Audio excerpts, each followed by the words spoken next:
JB, home stretch time here. This is week 15 coming up. Week 16 is Stag Bowl week. I will be down in Shenandoah, Texas. Don't think you're making a trip, or you keep me in suspense on this whole thing. Are you going to Shenandoah or not, sir? I think it'll depend on a couple things. There is a timing issue with kids, and also, wives wondering about, is football season over yet? So with the timing and the cost that may or may not work out, I maybe save it up for a trip for next year, or maybe Canton, Ohio. We'll see. It sort of depends on the matchup, and it'll depend on a few things falling into place. So I'll just keep people in suspense, although they don't really care about me. They care about you guys and the whole D3Football.com crew running the show, and you'll be the celebrities down there in Shenandoah making the thing happen. Yeah. Okay, now back to reality. Let's talk about what happened last week first, then talk about the matchups. We're going to look at all four games briefly here, with one a little bit more than the others, then the two remaining games. That's how we're going to work it.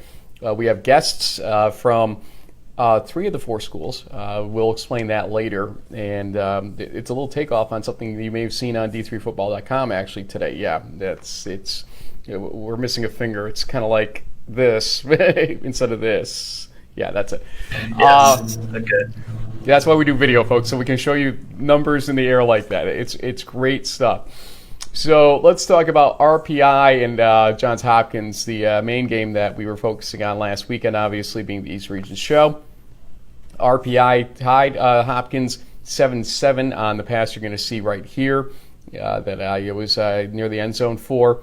But Hopkins eventually catches fire, gets 10 points unanswered in the second quarter, and then comes out in the third quarter, takes a risk on 4th and 1 on their own side of the field, gets it, and doesn't look back. 37-14, Hopkins beats RPI.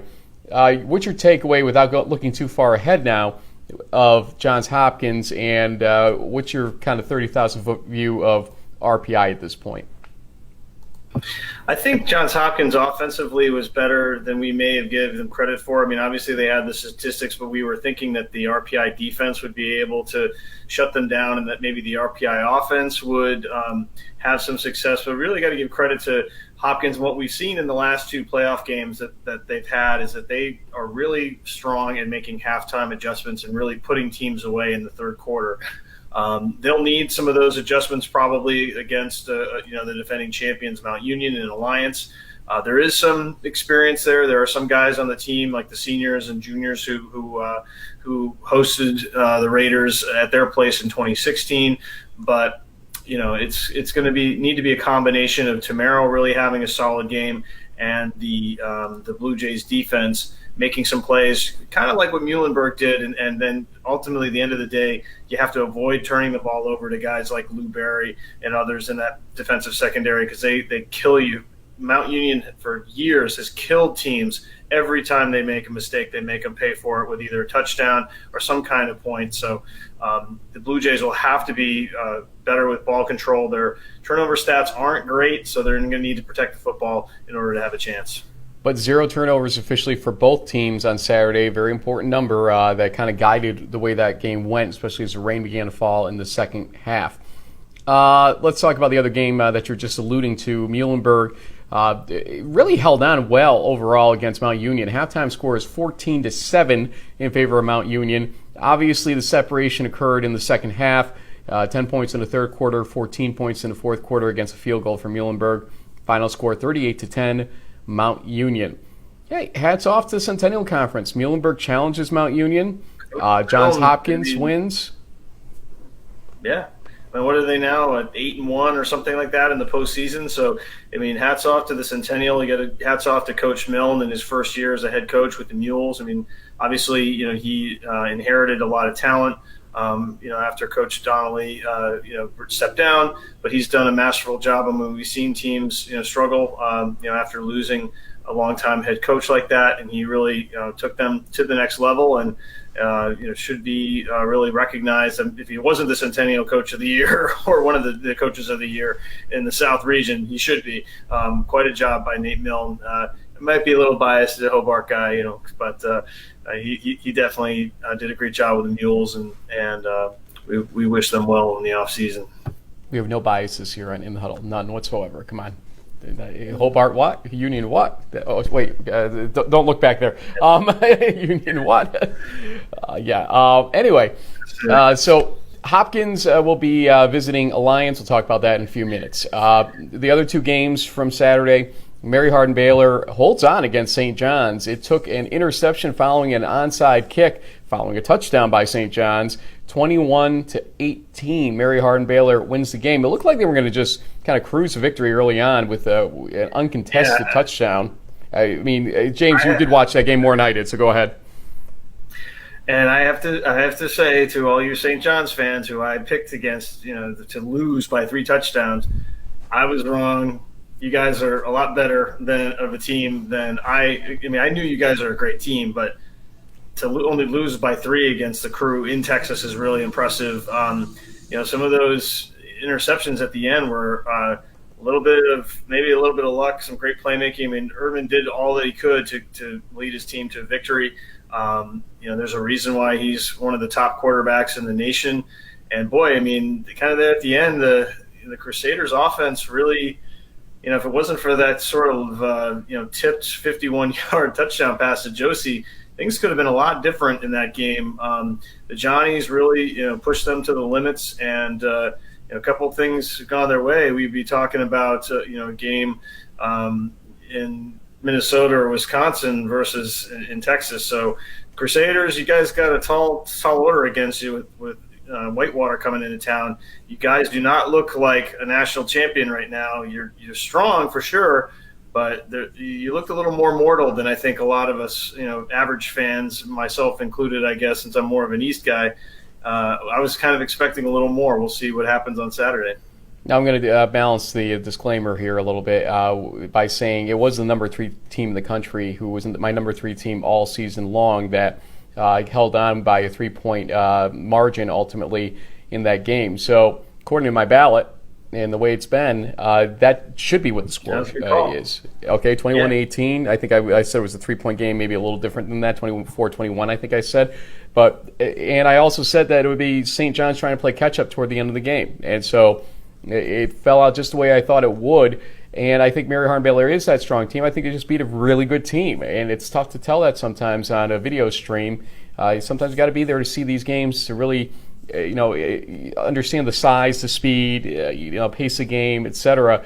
And we don't have that ability, but at least we get to see the video a little bit to see what's going on. Let's get to the other game real quick here. Whitewater 26, Bethel 12. This game was 23-0 in the first half. And Bethel gets 12 points before halftime, make it 23-12. The only other scoring done in the second half was Whitewater getting a field goal, 26-12 final. Pound the rock and defense getting the job done there. What'd you think of that game?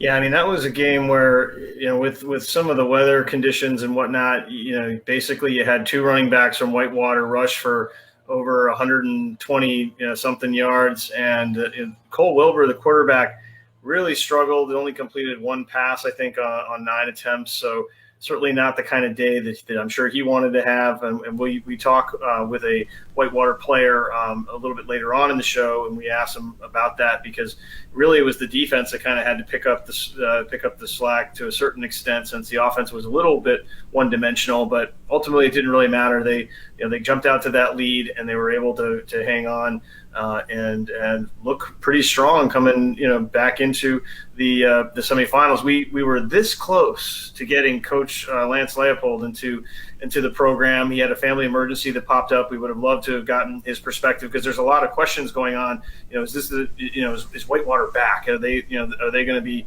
perennial national champions again like they were under his regime? And there'll be more on that, but unfortunately, we hope that his family situation that he had to attend to in Wisconsin is okay. But we appreciated him at least being willing to and open to talking to us, and he had some nice things to say about the current staff, and they're obviously doing a great job, because this team looks as strong as any as the others in the field. Made a deal with them that if Whitewater does get to Shenandoah next week for the Stag Bowl, we will get him on somehow next week. but he was the same humble guy that we've gotten to know over the years, laughing or making some really good straight-laced jokes and making time for us, especially. I talked to him for a good 5-10 minutes the other day. He was joking about the fact he's got a Linfield guy, a private school guy, no hyphen in that school's name, but still he's got D3 roots on his staff. Picking on him. He was hitting the road after a tough MAC conference loss, MAC championship game loss last week. But he was upbeat about his team. Obviously, they had a great season at Buffalo, so congratulations to Coach Leipold. They were talking about his job being on the line in 2017, and then he comes back like this at this point.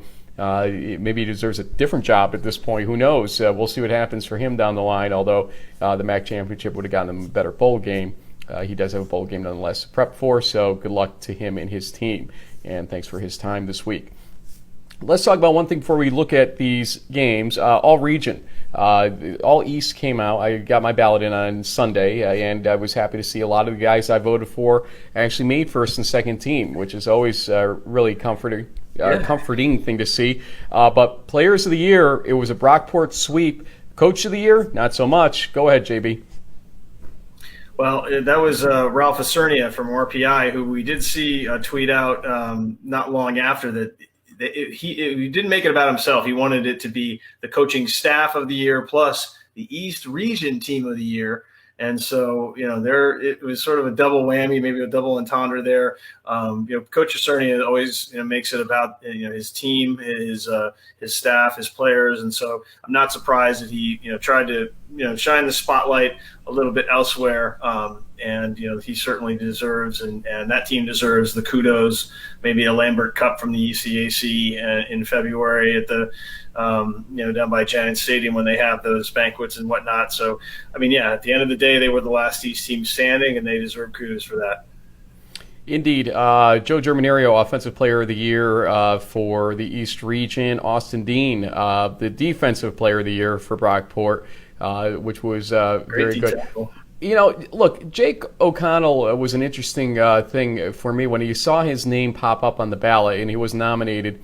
It's tough to figure out what to do with somebody who was injured that didn't have the stats behind him. So I know he made the Empire 8 list back when, but it was really tough because there were some great numbers for defensive players across the region, including Matt Arita, ultimately, who did make the list while not making the Empire 8 list, if I remember correctly.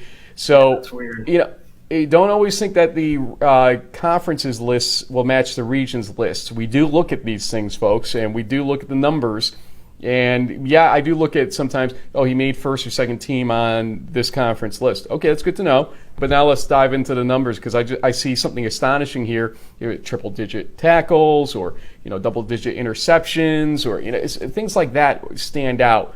And it's not just a conference situation. Then you're looking at the region and what you know about these teams. It's a broader pool of voters at that point in time. So something to think about there. And just looking at the basic math, there's about 70 teams in the East region right now. So if you say an average roster is 100, that's 7,000 players, and you're trying to drill it down to a list of about 60 guys. It's tough. Good luck. But the cool thing for me anyway, and I think you tweeted this out, Frank, it was really fun to see a lot of the names of the players that we had on the show throughout the season, and it's great to see them get that added recognition for their achievements. And so that's part of what makes this fun is seeing these young men and these players, coaches, what have you, succeed and just being a small part of trying to cover that. Thanks to D3Football.com, Pat Coleman, for putting all that together every year. As you know, I will be helping to announce the All-America teams next week down in Shenandoah during the pregame show for the Stag Bowl. So stay tuned. Go over to D3Football.com for that as well. Always a true honor to do that. Another true honor for me is something that was broadcast earlier today. This show will probably be out on Thursday night. We originally wanted to put this out around Thursday noontime, but then we were like, wait a minute, the Gagliardi show's at 4 o'clock, and first off, I'm talking to the producer here, so I had to get that done. But number two, priority. we didn't want to necessarily compete with that as well. The first few hours of that being out will obviously be active for people watching that, and we want to give it its due, so that's why we kind of slowed things down here a little bit. Apologize to the guests that we had said differently too.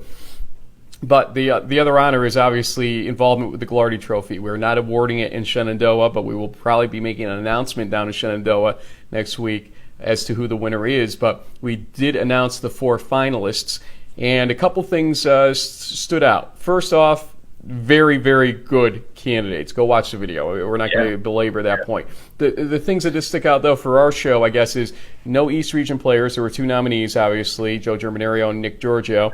And no defensive players, and there were about, I want to say 3 or 4 that were nominated that were semifinalists, I should say, in the batch, including Giorgio, Harry Henschler, I think it was, and Whitewater, for instance. He's somebody that probably was right in the cusp, if I had to guess, of being in that finalist pool.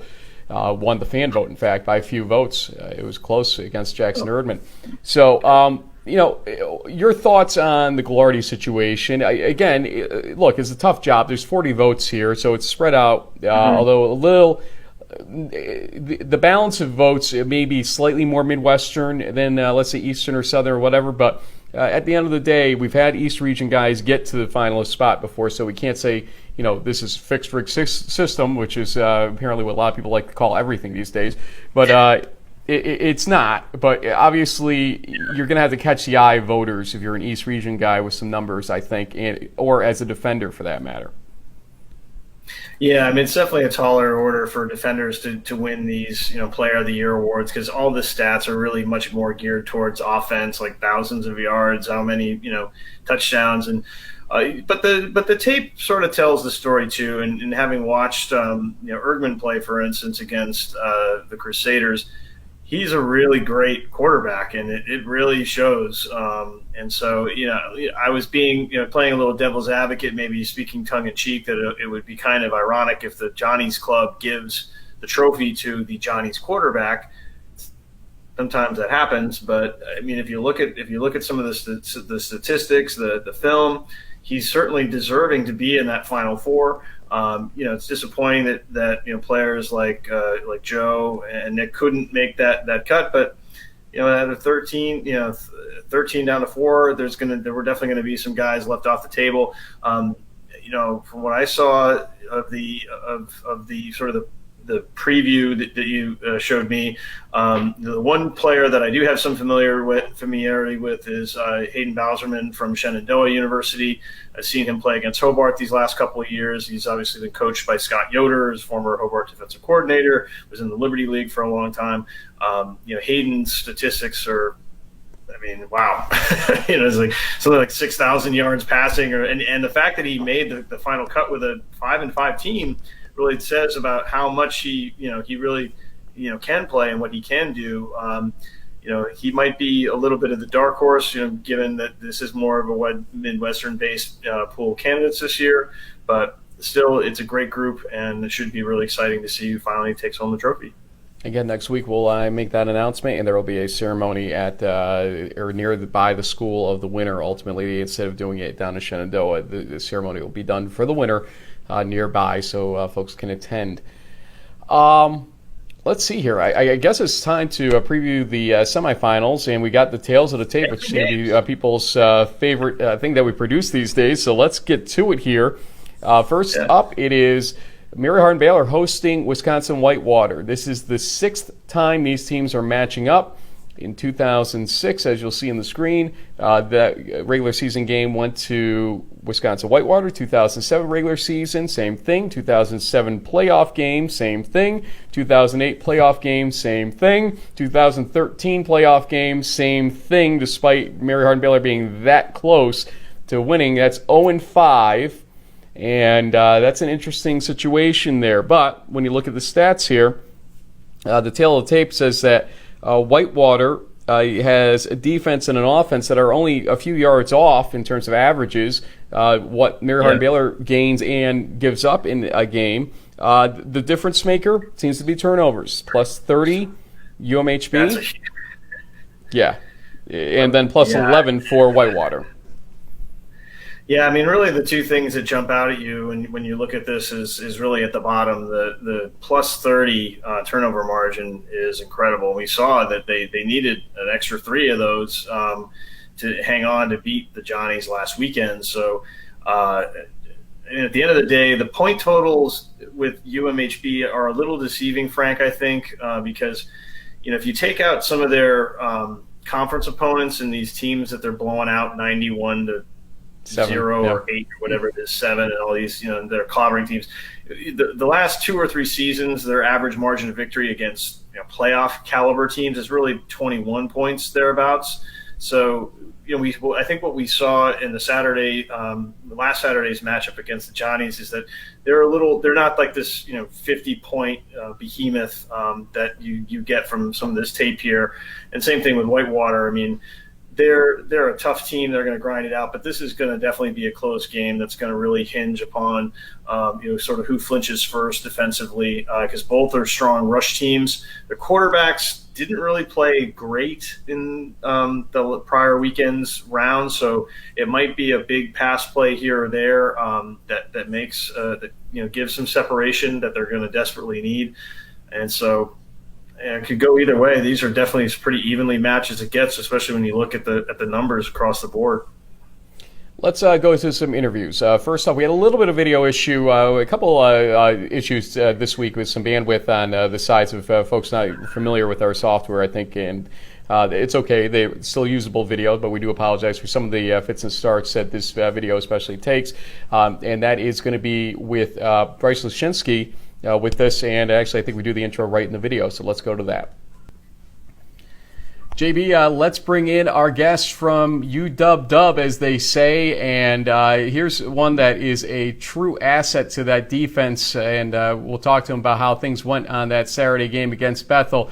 Bryce Leszczynski, now that's at least the pronunciation guide I got on this one, so we'll hope that I got that right. Bryce, how'd I do? Yeah, that was perfect. You got it perfect. Good job. Thank you. All right. First thing I've done right all day, so at least we'll start there. You did a lot of things right on Saturday, as did your team, against a pretty headstrong Bethel team. You guys went up by 20-plus points early, and they came back. Take us through the game flow of that game in the quarterfinal a little bit. They were as delivered or as thought, especially in the second half defensively. Tell us about Bethel and how that went. Yeah, that was a great opponent for us. We did a really good job on defense, especially getting some early turnovers, and our offense capitalized on those turnovers early on in the game, which really helped us out. We needed those.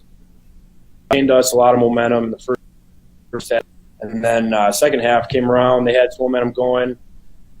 For us, get a huge turnover midway through the third quarter, allowed us to stay ahead, put the momentum back, on our side, and played tough throughout and stopped the run. That was huge for us, and turned out to be a good game for us. Definitely was. It's interesting, Bryce, you've been there now for, this is your 4th season with the Warhawks, and, there's an article on D3FB.com, today about how you guys are back, because, last year was a little tough. You guys lost some close ones and didn't have the kind of success that we've kind of grown accustomed to seeing Wisconsin Whitewater have. Kind of walk us through, what your junior season was like for you, and then coming in as a senior. I think you're a 2-time captain. How you kind of got this team, sort of back on track to the winning ways that the fans out there in Wisconsin have been used to for all those years. Yeah, last year as a whole, we were very young, especially on defense. We were a young group, a lot of inexperience, not too many guys that had game playing experience, everything like that. So we kind of got off to a slow start last year. We finished the season extremely strong. Last year, credit to our coaching staff for defense, staying strong, staying together. So we finished the season out 7-3, and then came in this year, and we had 9 guys returning this year. A lot of great game playing experience, guys that were coming back, and we made it out to be a goal this year that we were going to win our conference, and we've been going strong. It's a huge credit to both offense, defense, special teams wise, and our coaching staff especially. It's been a great run this year. Nothing surprising to us. This was our expectation, what we set out to do, and we're not finished yet. Well, we had the opportunity, I did at least. We were trying to get him on the show. He had an emergency come up, actually. He's got to travel. But Lance Leipold was talking with us a little bit this week.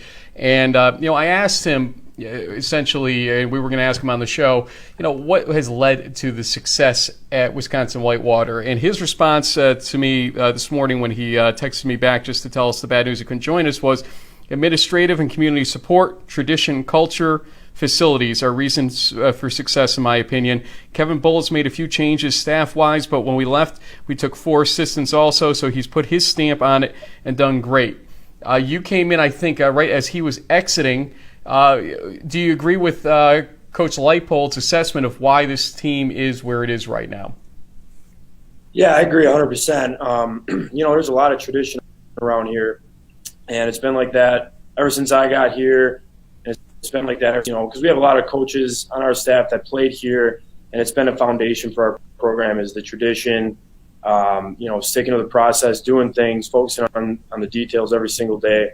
And it's been like that ever since I walked in the door here, and as long as I can remember. And, the guys that I played with here before me, coaches that we have on our staff that played here, it's been like that forever around here. It's a great tradition here in Whitewater that we take pride in, and we play for those that came before us and what they set, the foundation here of winning culture. It means a lot to us, and we take a lot of pride in it. So I agree with Coach Leipold 100%.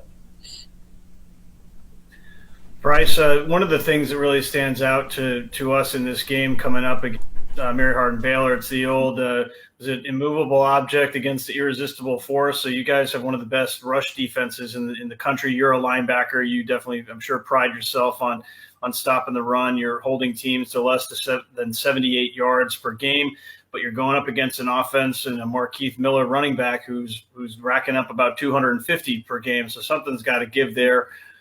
Based on some of the initial, scouting reports and so on, what do you guys think about this Crusaders team that you're going to be facing up against in Texas in a couple days? Yeah, I mean they're a tremendous threat. They got a lot of good weapons, especially in the backfield for sure. It'll be a great test for us. Real confident in our CF plan. In our run defense especially. We played a lot of heavy run threats in the past couple of weeks and throughout our conference schedule. So I'm 100% confident to do as far as our scheme and everything like that. But definitely, Hardin Baylor has a tremendous run threat, tremendous pass threat as well. It's going to be a real good challenge for us, but we're feeling pretty good. There's a stat going around, and we confirmed it with John Wallin, who is their SID and play-by-play guy down in Belton. And I looked it up myself. The 2006, the teams played in the regular season. Wisconsin Whitewater won it. 2007, they played twice, once in the regular season, once in the playoffs. Wisconsin Whitewater won both. 2008, in the playoffs, Wisconsin Whitewater won it. In 2013, it looked like Mary Hardin Baylor was going to go in and win that game, and they kind of threw that one away. They're 0-5, and Pete Fredenberg was reminded of that fact, and they are hungry to sort of turn that tide here. The teams have not faced each other in 5 years. Does that kind of concern you at all in terms of kind of the bullseye, the focus that folks like us in the media have put on this and reminded a team like that, as if they didn't have enough things on their mind about this season, to win games, especially in these playoffs? Does that concern you or faze you at all that this is a team hungry to beat Whitewater once and for all? No, it doesn't concern me. I look at, the history that we've had with this program, our program versus their program, and we've success. Our coaches have made it known to us what the expectation is going into this game for us. So we're 100% confident, and, don't let it be known that we're hungry too. We had a down season for us last year, and, we're tremendously hungry. We have high expectations for ourselves, and I can tell you what, we're feeling very confident. Well, I'm not surprised, especially after all the success you guys have had in running the table and the WIAC, arguably the toughest conference in the nation. And but speaking of confidence, as a captain, sometimes you have to lift up players not only on your side but maybe on the other side of the ball. Your quarterback Cole Wilbur struggled a little bit passing the ball. Maybe it was weather related. I mean, you guys are famous for pounding the rock, and you're always going to have the running backs doing their thing. But after a game like Cole had, what do you do as a defensive senior leader to kind of help build his confidence back up? Because obviously you need him to have a big game. You can't just run the ball all day. You're going to have to probably stretch the field here and there against this Crusaders team. So what words, if any, would you have said if you didn't after that game? But what are your thoughts on how Cole's doing and coming into this week? Cole's a tremendous player. He's done great all year. He's the offensive conference player of the year for us. You look at last week's statistics and everything, and obviously we did a great job pounding the ball, and that's the fabric of our offense. And Cole is still feeling 100% confident in his game plan and what he needs to do going forward. And weather played a big role into that. And we're at the end of the day, we're going to do what it takes to win. And what was working for us last was running the ball, and we kept doing it. And it was a complete offensive effort all around, the receivers blocking, everything like that. So they trust in the game plan. I know that they're feeling really confident. Didn't phase them at all. And at the end of the day, we're going to do it. So worked out well. So what's the game plan in terms of the travel? Obviously, it's not just a hop, skip, and a jump down to Belton, Texas. But when does the team leave? And take us through, for those that don't know, how this is going to go. Are you guys in finals right now, for that matter?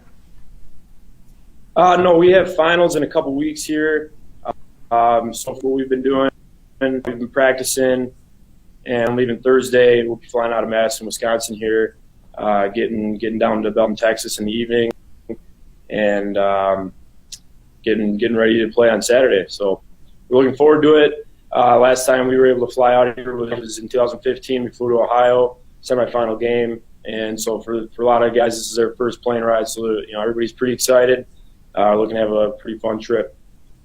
2015 semifinal game, Ohio. I wonder who that was. Heard of that one? Yeah. Yeah.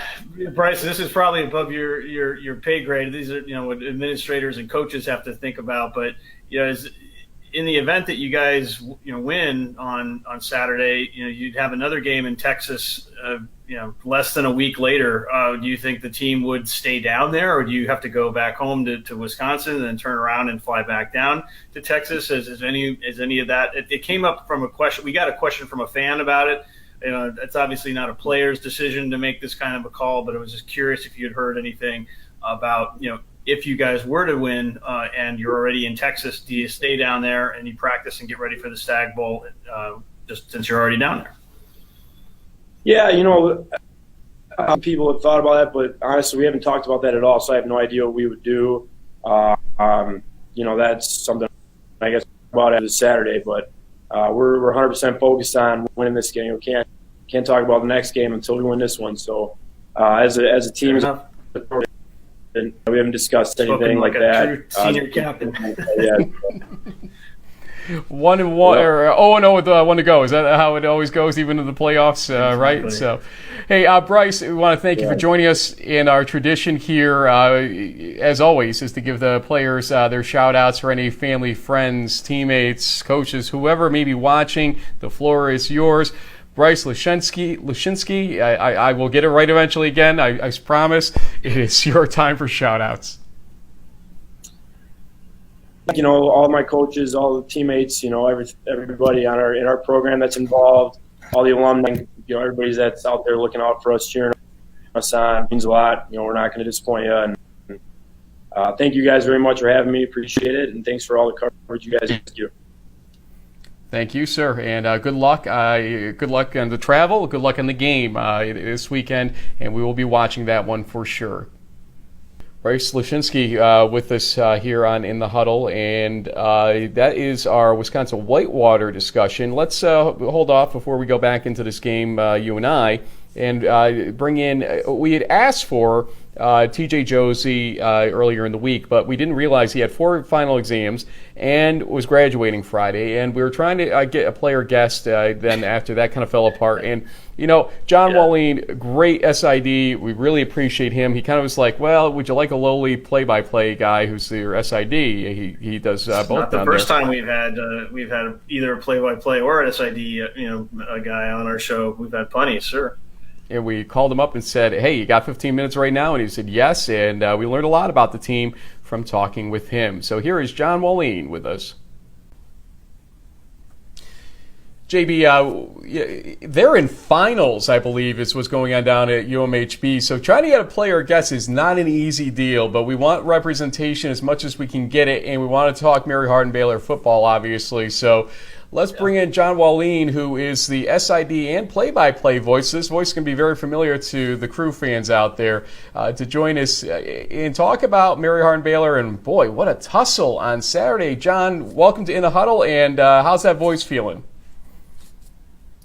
Well, I appreciate y'all settling for me, and it is nice to know that the student athletes are focusing on the student part of things right now and trying to take care of finals, and that's why it was difficult to get anyone booked. And so obviously we want them to take care of business in the classroom and then hopefully come out and take care of business on Saturday.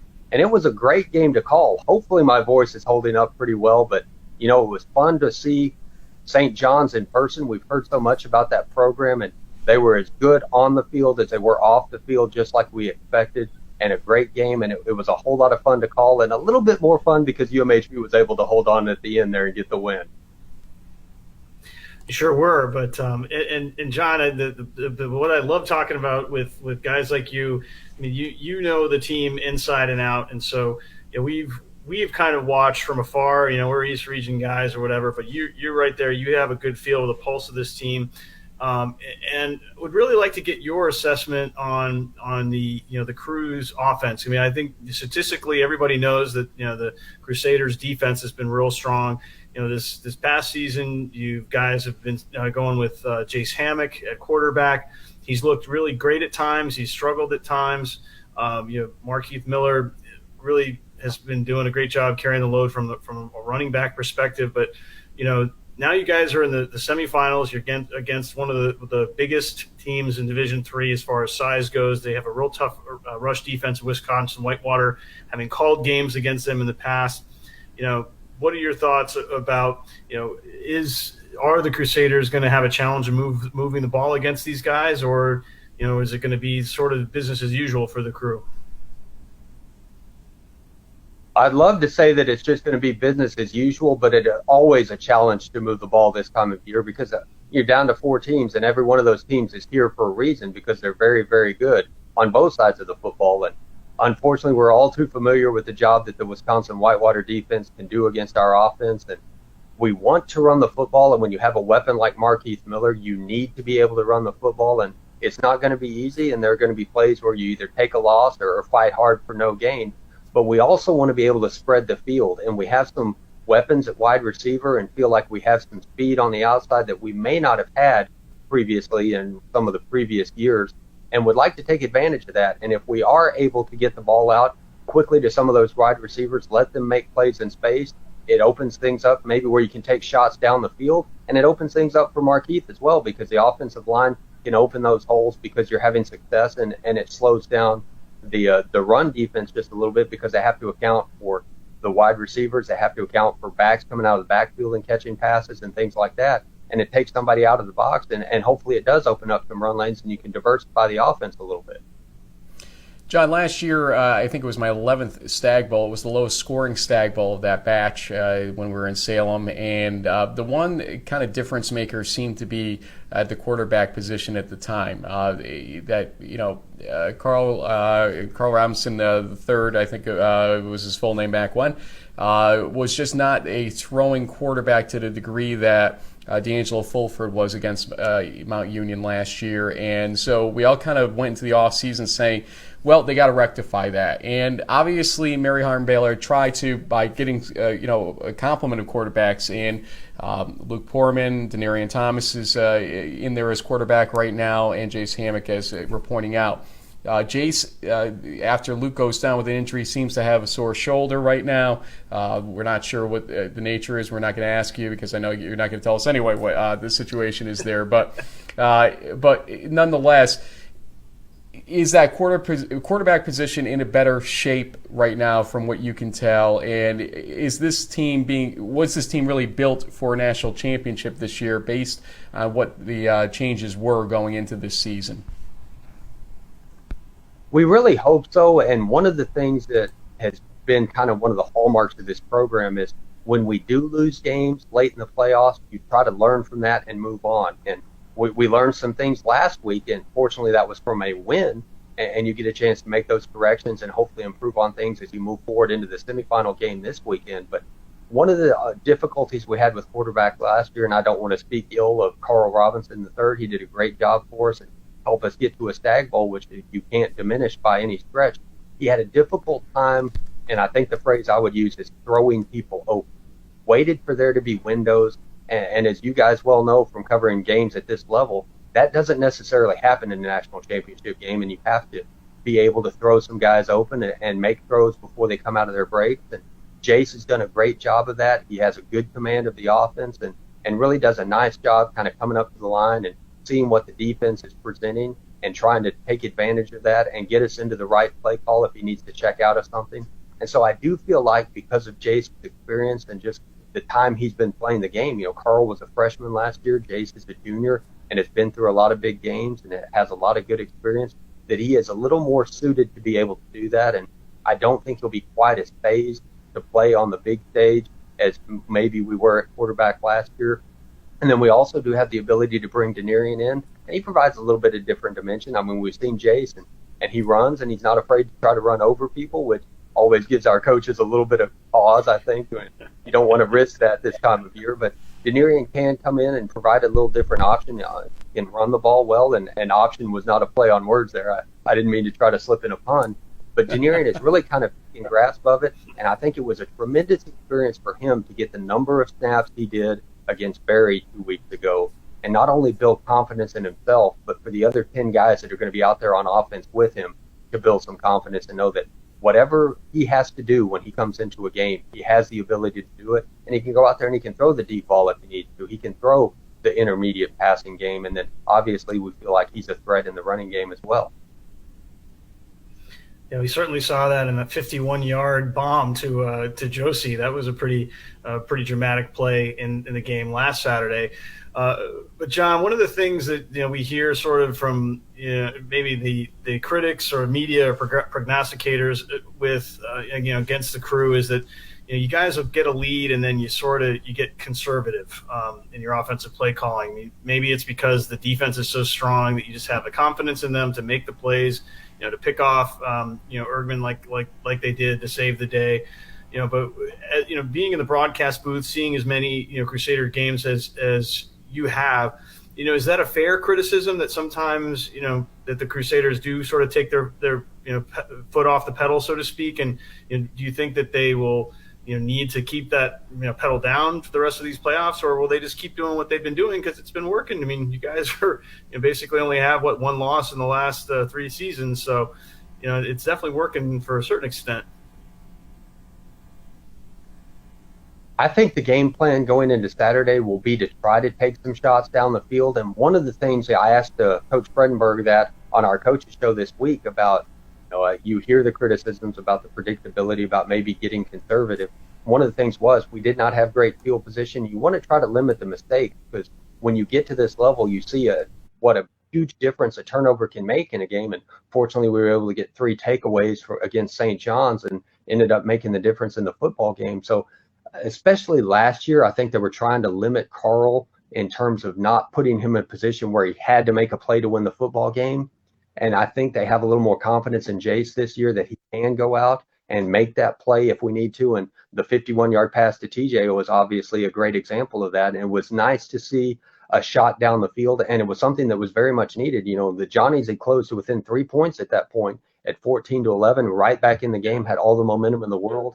And not only was it a great throw by Jace, and he had to avoid the rush and get out and create a little extra time to make a throw, but there's a picture on the front page of our website, and I've looked at it several times. I have no idea physically how TJ was able to make that, much less go on and score a touchdown with it. So we do have some playmakers on the outside, and they can help a quarterback out. We have a little more confidence throwing a 50-50 ball this time of year with the ability of our guys to go up and get it. And I think you saw a great example of that. And that's what I think the offense would like to be a little bit more of this time around, is to have the ability to make shots down the field, make some big plays, and make team respect the passing game, and not just sit 8 people in the box and wait to take some shots at Markeith Miller.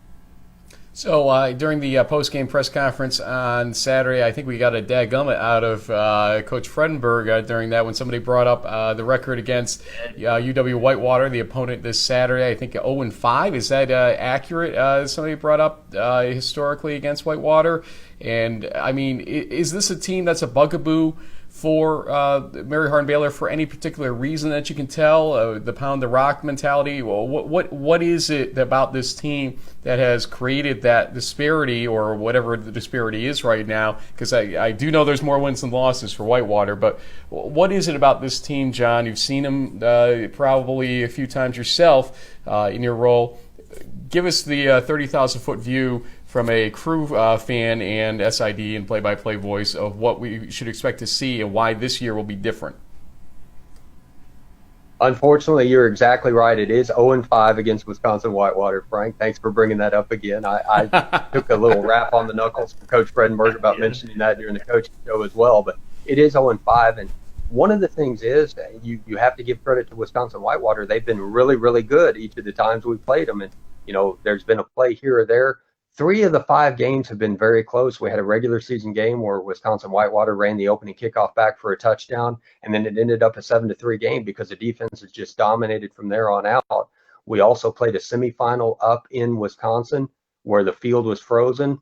UMHB has a ball first and goal on about the Wisconsin 3-yard line. You feel like the crew is about to take the lead, lose yardage on a running play, have a bad snap on a field goal attempt, and all of a sudden, with the feel that you're about to take a 14-13 lead, you don't get any points out of it, and the Warhawks were able to go and add an insurance field goal, and a game that the crew lost 16-7. Had a couple of games that weren't quite as close, and then we had the classic in 2013 where a dropped pass in the end zone where UMHB is about to take the lead late in the football game, settles for a field goal, and then the Whitewater is able to go out and pick up their only first down of the fourth quarter and essentially run out the clock where UMHB doesn't have a chance to get one last shot at the end zone. So it's been very competitive, and you can point to one, maybe 2 plays in each of those games that have been close and really say, if you gotten the execution here, you can make a difference. And so there's going to be a real emphasis on that in practice this week. Obviously, you cannot afford to leave plays on the field. You cannot afford to lose points on the field when you play a team the caliber of Wisconsin-Whitewater, because they have experience in these big games. They're not going to be overwhelmed by the stage, and they know what it takes to go out and win a national championship. And so you have to bring your game up to that level, and that's exactly what we're going to hope to do on Saturday. So, John, I know that if we asked Coach Fred about, looking ahead, he'd probably roll his eyes and tell us to, on to the next question. But since we have you here and we can talk to you maybe more from a fan perspective, I mean, do you think, amongst the crew, family, the alumni, the faithful, there's got to be an added excitement in the air with the possibility of a win on Saturday equals a Stag Bowl in Texas, about 2.5 hours away from Belton? I mean, what's sort of the pulse of on campus there, and sort of with Crusader Nation as a whole, with the reality, just sort of by the happenstance that if you guys win Saturday, you're going to play for a national title in Texas. There's just been a tremendous amount of excitement about that ever since the news came out that the Stag Bowl was going to move to Texas for this 2-year time. And it's just grown because now, as you mentioned, it is a step away, and now you have to go out and win on Saturday. And of course, the perspective from the fans and the alumni and everything is a little different, because the feeling is, hey, we've gotten there 2 years in a row. Now it's going to be in Texas. You'll just go back and get back to the Stag Bowl. And they don't understand just how difficult that is and what a challenge it is. And that's what makes Mount Union and then Whitewater, when they had their run going, just so impressive to be able to not stumble somewhere along the way and not, as we mentioned, have that one or two plays that you don't execute that ends up resulting in a loss. To be able to get back to the Stag Bowl year after year is just an incredible achievement. And obviously there is a tremendous amount of excitement, and I know the coaches and all that are not looking ahead. I mean, they are looking forward to the ability to play there, but they're not looking ahead to that. I don't have that option. I've got to be there one way or another. You know, I'm the media coordinator and we are the co-host, so I'm going to be there one way or another. That's so right. I am looking ahead to it. Yeah, and I've already got some stuff done. I'm trying to work ahead so that Sunday, Monday, and Tuesday are not such a mad scramble. But, you know, obviously the players are focused. They know the challenge that lies ahead this week, but in the back of their mind, they also know that it would be an incredible opportunity and a wonderful experience to play in the first Stag Bowl in Texas, and to have a Texas team there. I know the organizers would be thrilled with that as well. And, you know, all that lies ahead is that tremendous challenge that is Wisconsin Whitewater. It's a challenge. Win, yeah, a big challenge to say the least. John, I will not be enjoying brisket in the press box this Saturday. We're leaving that up to my friend Pat Coleman to come down there, I believe was the original plan, to enjoy that. So send my best to everybody in Belton this weekend. But win, lose, or draw, I will see you on Wednesday at Media Day. So here's the thing, John. I won't take personally we didn't get a player guest right now, but if next Wednesday I see all these players running away from me or something like that during Media Day, if Mary Hardin-Baylor is in it, then I know I have to take it personally at that point. But you guys have been great with us. We appreciate all the support you've given us over the last couple of years especially. And listen, maybe we'll have you back on next week to talk about a Stag Bowl. First, UW Whitewater. Yeah, I would appreciate that opportunity and hope I get that opportunity. But no, I don't think any of our players are going to run from any media. They enjoy the attention. And one of the great things about my job is knowing how hard these kids work day in and day out, not only like we talked about to get through finals right now and to go out and play at the level they do, and the work that goes into getting to that level is amazing. And any recognition they can get and any opportunity we get to publicize what our kids do is an incredible opportunity for me and an incredible opportunity for them. And so we would relish the opportunity to have them speak to you at the Stag Bowl. Hey, one thing I should throw in here, we had originally asked for TJ Josie for a reason, if his caliber of play, he's supported the new quarterbacks and everything else. He's done a great job. We'll talk to him about that hopefully next week if you guys get through. But he's graduating on Friday. Is that the rumor I heard? That he's in finals right now, graduating as long as everything goes right on Friday. I mean, you want to talk about packed schedule. How's that for one? Yeah.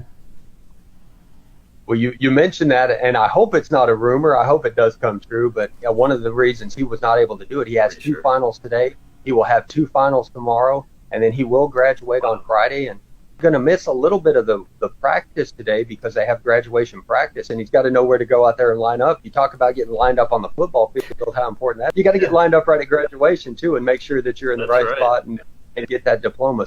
But what an incredible opportunity, and we don't focus enough on that side of it sometimes. I think the fact that whether or not TJ ever plays another football game after Saturday, he's going to go out there and make a wonderful contribution to society, and he's going to be a great father, a great husband, going to have a great career, whatever he chooses to do once he finishes at Mary Hardin-Baylor. We couldn't be more proud of the job he's done for our football program and the job he's done at this university. And like you said, their time management to be able to accomplish all that he has done this week and throughout his career is just amazing to me, because I certainly didn't have those skills when I was in college.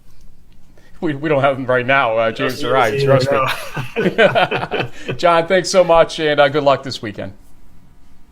Thanks, guys. Appreciate the coverage. Okay, JB, time to pick this game. This is the tough one, no doubt. History says that eventually Mary Hardin-Baylor probably has got to win a game against this team, but Wisconsin Whitewater's kind of a team of destiny, it feels like, this season. Which one's it going to be? I'm going to say it's going to be the Crusaders by an interception in the end zone at the very final play of the game, but it's going to be a really low scoring, I'm going to say like 10-7 type of football game where teams are going to be trading, punts and slugging it out, and clock's going to be running like crazy because they're constantly running the ball.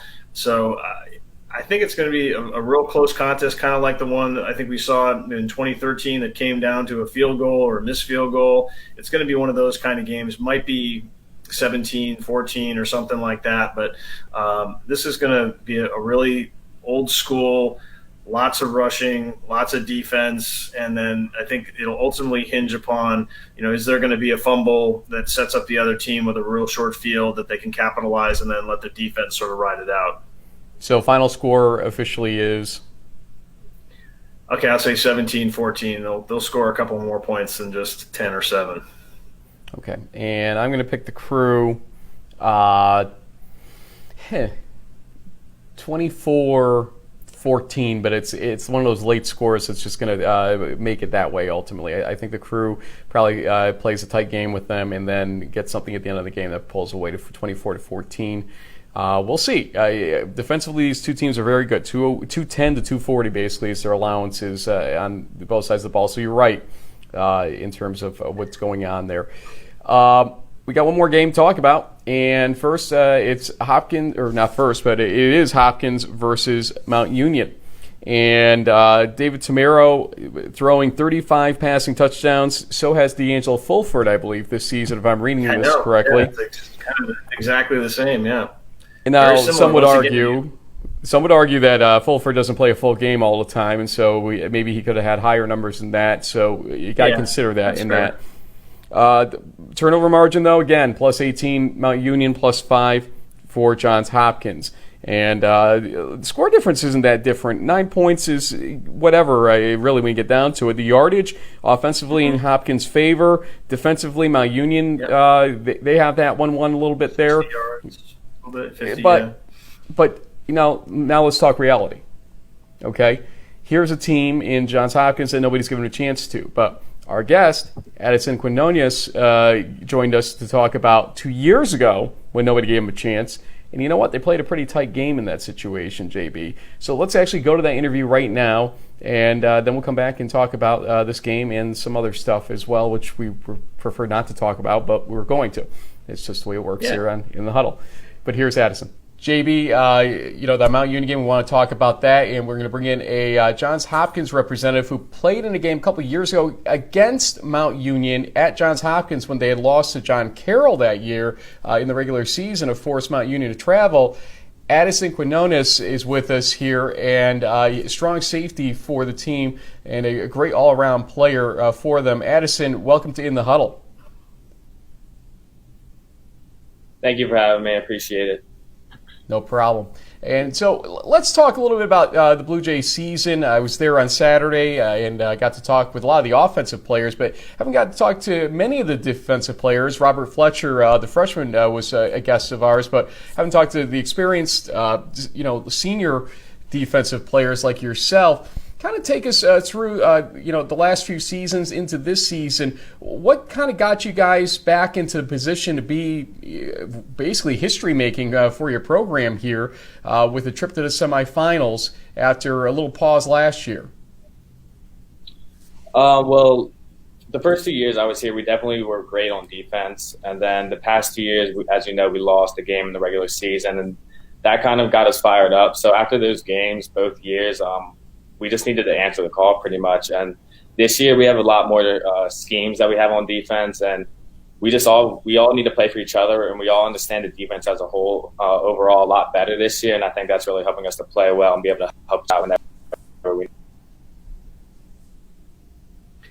Addison, in looking back on the RPI game, in the game prep as a safety particularly, you probably saw lots of things on film. They use a lot of basically running backs as wide receivers in the slot and other places, a lot of misdirection types of plays. What kind of things did you have to do personally and as a defense to kind of prepare yourselves? And had you ever seen an offense like this before, or is it fairly unique as far as what you've come across in your career so far? It was definitely a unique game. We had to prepare a lot during the week for all the multiple looks that they gave us. But as for seeing an offense like them, not particularly. We never see one like them in our conference, but they're actually very similar to our offense with all the different formations and all the different looks and outs that they have. So getting to play against our offense every day, that definitely gave us an edge, I think.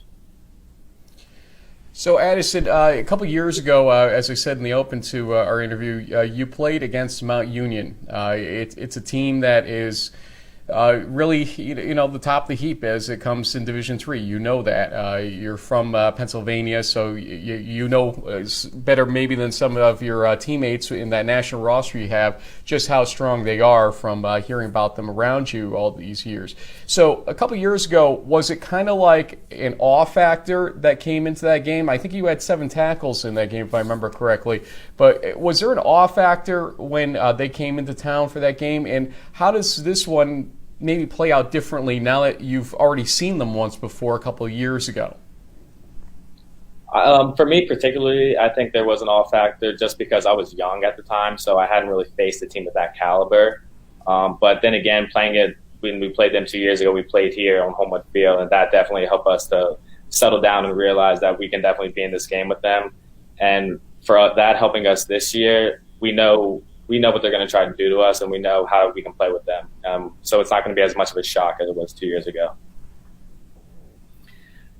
Addison, kind of a two-part question for me. First off, having seen Muhlenberg at least, have some success, particularly in the first half against Mount Union, is that something, that gives you guys maybe a little more confidence? You handled the Mules pretty handily in your game earlier during the regular season. And then in the second half, and this is a little maybe more for the football fans that are out there, a lot of times I think we see, Team A, plays Team B, and then Team B plays Team C, and then you make a comparison between A and C, but the personnel is completely different. How is, for you as a football player, what would you tell fans out there that say, oh, well, if Hopkins beat Muhlenberg and Muhlenberg played Mount Union pretty tough, except for the turnovers, then it should be a fair matchup. But is that really true, or is there more to it than that, I guess you could say? There's definitely a lot more to it than that, and Coach Margraf tries to remind us of that every chance he gets, how any given week any team can beat any team. Doesn't matter. We see it all the time with big games at the Division I level where an unranked team will beat a ranked team. We saw it this year in our own conference when Susquehanna beat us, and then they went on to lose a couple games. So you can't really look at how they play against another team. You just have to look at the matchups that you're given. What's the response been like? I mean, again, a little bit of history being made here in terms of how deep you guys are going. And, Centennial Conference has not always gotten the best pat on the back over the years because, it seemed like teams were getting outed, pretty early in the tournament historically. So this is some great things to see, not just you, but Muhlenberg last week, as James brought up, against Mount Union. What has the response been to the school and maybe even from the conference? Have old rivals started sending notes saying, go beat them? What's going on there? It's just been an awesome experience, and we're definitely embracing it. I know I have a few friends within the conference who have sent me texts and called me just saying how proud they are that the Centennial is definitely doing so well in the tournament this year, and how they're just proud that we're actually getting some recognition, and they want us to keep going. Also looking ahead, Addison, so we saw an interesting wrinkle with Mount Union last weekend in the fact that maybe given some injuries to their quarterback, D'Angelo Fulford, you had Petrocelli out there running a wildcat, over 200 yards rushing, I think 3 touchdowns, kind of a totally different take on what normally with that offense, which is just pass, and really constantly attacking with the receiving talent they have. Does that sort of change up something that kind of caught your coaching staff by surprise, or is it sort of, hey, you know what, we just look at the film and we'll set up our game plan accordingly, whether it's Fulford or Petrocelli back there taking the snaps? It pretty much forces us to have 2 different game plans. We need to be ready for the Wildcat when they do that, but we also know that they're explosive offense even when they're just in their regular sets. So we kind of just need to make sure that we have multiple checks for whenever personnel that they're in. So I'm going to make you do a little work with this here, be kind of a self-analyst for a second. James and I both write some capsules for the D3Football.com playoff capsules, and they always make us write they're doing well if and not so well if, but we'll stick on the positive here. For people that aren't used to Hopkins football, you know that Johns Hopkins is doing well if fill in the blank on that one in your own words. What should people look for to see, hey, Hopkins is playing their game, they're in their game here, and they have a good chance in this game? Specifically, we're playing well if we're able to get off the field on third down when we're on defense. That's something that we need to do, and that's something that we've strived to do throughout these playoffs, and hasn't always been the case. But when that happens, things just seem to go our way. So why Johns Hopkins for you? You're from Dallastown, Pennsylvania, kind of in between Mount Union and Johns Hopkins in that zone. Tell folks short why down the road from Franklin and Marshall. Yeah, exactly. Yeah. That's not get you. So why the Blue Jays? So I was actually between Franklin and Marshall and Johns Hopkins when I was trying to decide. Pretty much, when I visited the campus here, I loved it. I loved everything about it. I really like being in the city. Also, it's pretty close to home. And I was originally born in Maryland, so it kind of gave me like a nostalgic feel to come back and just to be in a similar area to where I grew up when I was a little kid. And like I said, I just really like the campus. And obviously the academics are amazing here. And the football, the culture here has been amazing as well. And I wanted to be a part of it. In short, he's smart, James. Very smart. It was my first visit, actually. Saturday was my first visit to Johns Hopkins, even though I've been in the Baltimore area numerous times. I actually got to see the campus, see the field, beautiful area. And one more time, I want to thank Ernie LaRosa and company for all their support in getting us on the air on Saturday, and just a top-notch effort from everybody over there. So we appreciate it. We are Johns Hopkins fans in that respect at this point. Yep. JB, I think we have one thing left to do. I'm going to let you bring that up, and it's our player guest tradition here. Yeah, so Addison, one of the things that we've been doing for a long time on the show is we like to give our guests the opportunity to give shout-outs to any friends, family, teammates, current and former, coaches, et cetera, who they may want to say hello to if they happen to be watching the interview. And hopefully with Ernie's help, we'll get this pushed out to the Hopkins faithful out there. And so floor is yours. Addison Quinones, Sr., strong safety from Johns Hopkins. Go for it. I just want to give a shout out to all my friends and family. They've done so much for me to get here, and they know I appreciate them. And then for the other Hopkins alumni, I want to give a shout out to Jack Toner and John Johnson on defense when I first got here, and Michael Monday as well. I just want to give a shout out to all those guys. I know they're rooting for us on Saturday, so we're going to try and make you proud. Sounds good. And, hey, people are not giving you much of a chance in this game. Let's be honest. It's one of those situations you got, I think, 2 versus 5 on one side of the bracket and 1 versus 14 in the rankings as of the end of the regular season in this game. But I have seen stranger things happen, and I know that your team has a lot of confidence in itself, and you got some strong players on that team. I mean, not just stopping with David Tamero. Stuart Walters ran up and down that field in the absence of Mr. Messenger there in his injury. Tyler, hopefully he's doing better. But you guys have a lot of strong players on both sides of the ball, so why not Hopkins going to the Stag Bowl and joining me in Shenandoah, Texas? Let's see what happens. If you win, I will see you in Texas. If not, look, we're going to hear from your team for a long time to come. Even after you graduate, you have a lot of good youth on that team. So best of luck this weekend to you, sir. And again, Addison Quinones, who, if I have not screwed up that name 18 different ways to Saturday, Quinones. We've had some you handle, Leszczynski or Leszczynski with no problem, and you can't get Quinones right. I mean, what's going on here, man? We got some pretty interesting. It's not like we got Smith and Baker or something for this week's show. So Rossi, we're best. Yeah, Rossi. Yeah. Now let's go to our Mount Union guest.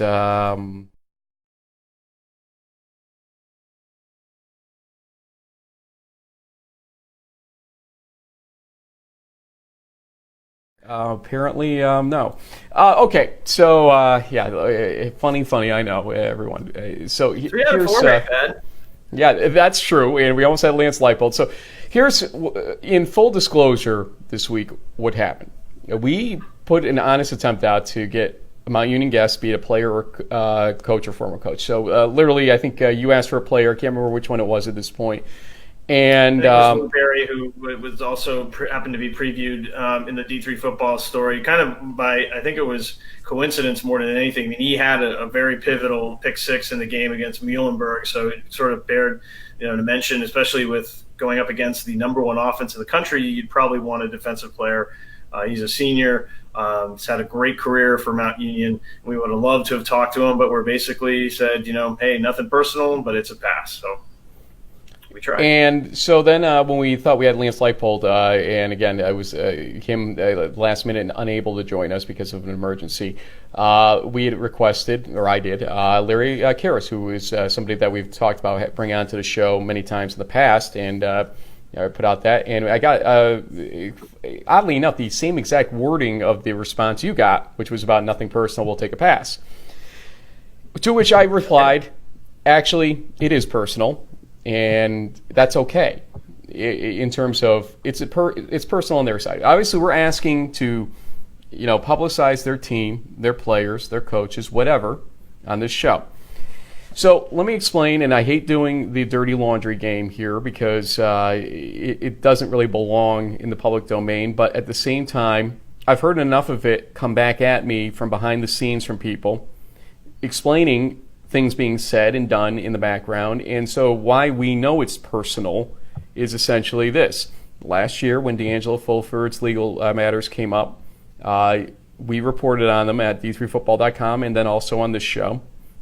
I have been, over the last year, updating that situation. It is a felony situation. We tend to report on the felonies more than the misdemeanors that the players are involved in. There's one from a Milliken player, I believe, that we'll be detailing at a certain point, I'm sure, if it goes any further and he is indicted on what supposedly happened or brought up on official charges.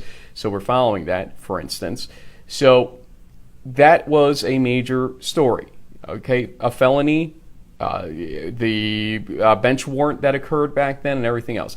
We've asked many coaches, many players what they thought about that reporting, and they agree. Nobody has disagreed with the reporting. It was news. It is the starting quarterback of the number one team in the country, or number two, depending on where they were last year at that point in time, that eventually won the Stag Bowl. It's news.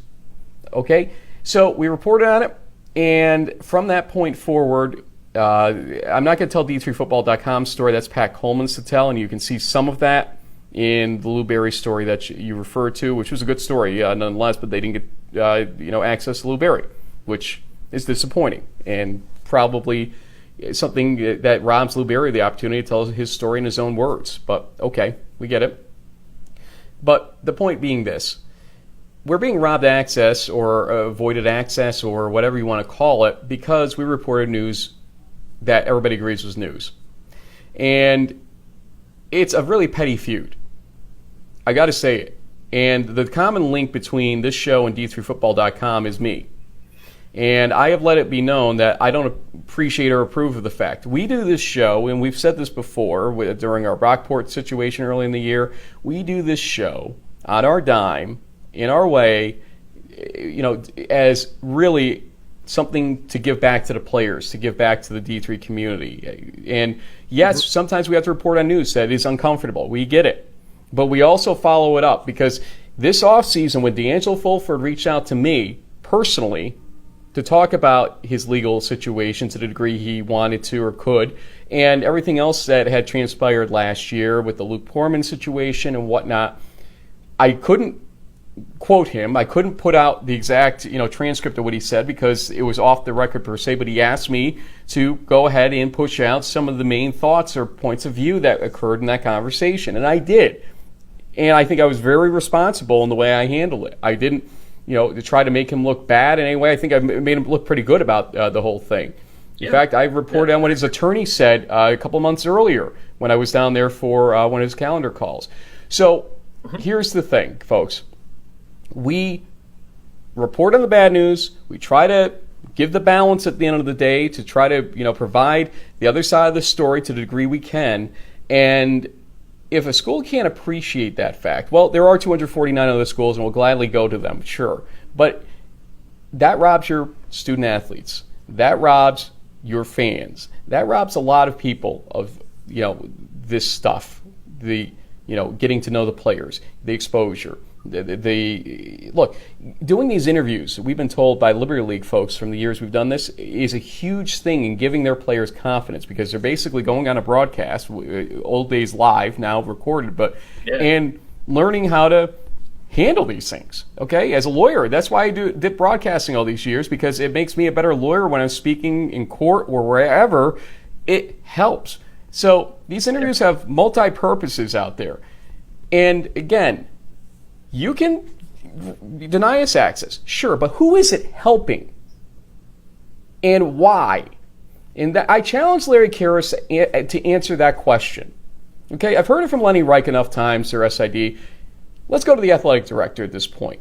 Let's go to the president if he doesn't want to answer it. Why? What good is it doing? Okay, I understand we'll get access down in Shenandoah the way the NCAA approves it, but there are some good human interest stories to tell about that team, like the Lou Berry story, or to have Larry maybe talk about stuff that Lance Leipold would have talked about in the show if he was able to join us. Where is it? It's not here because there's a petty approach being taken right now, and maybe they feel it works, but you know what? I got to think that the fact that it came out today as much as it did between D3Football.com and here, it's pretty embarrassing.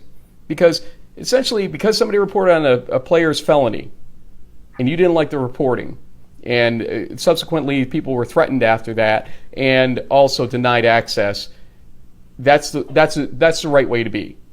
Not in my world, okay?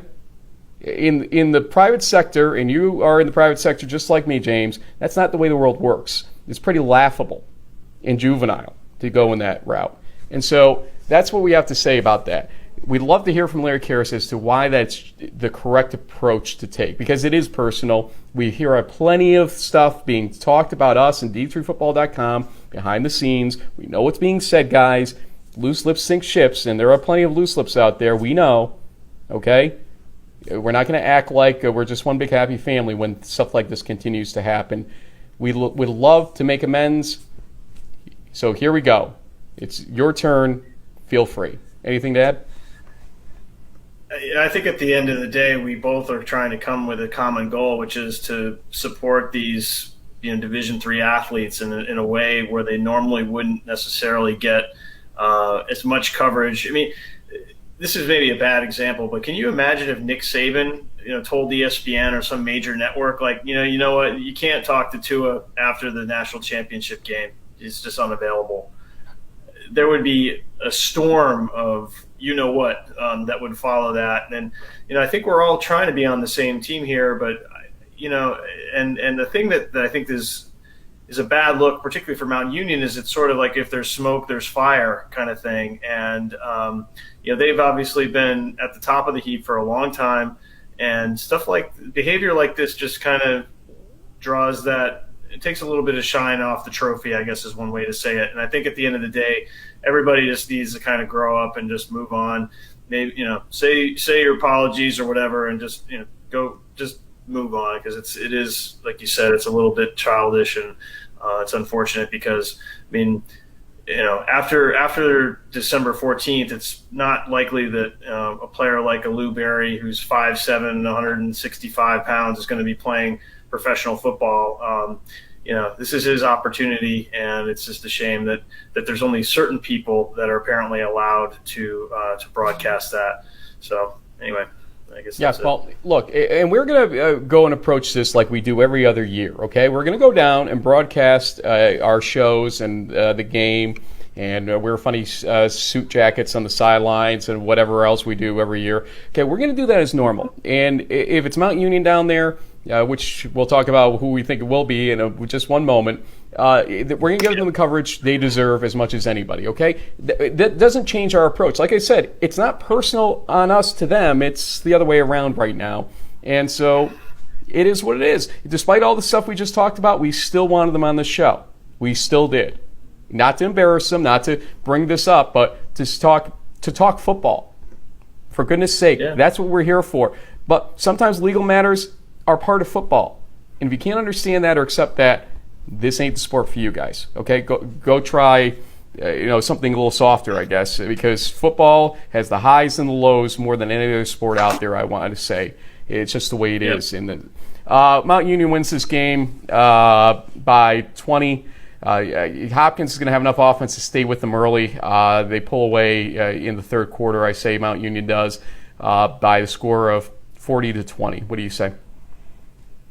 I think given the score of the Muhlenberg game, maybe it's not a good idea to compare like we talked about with Addison Quinones from Johns Hopkins.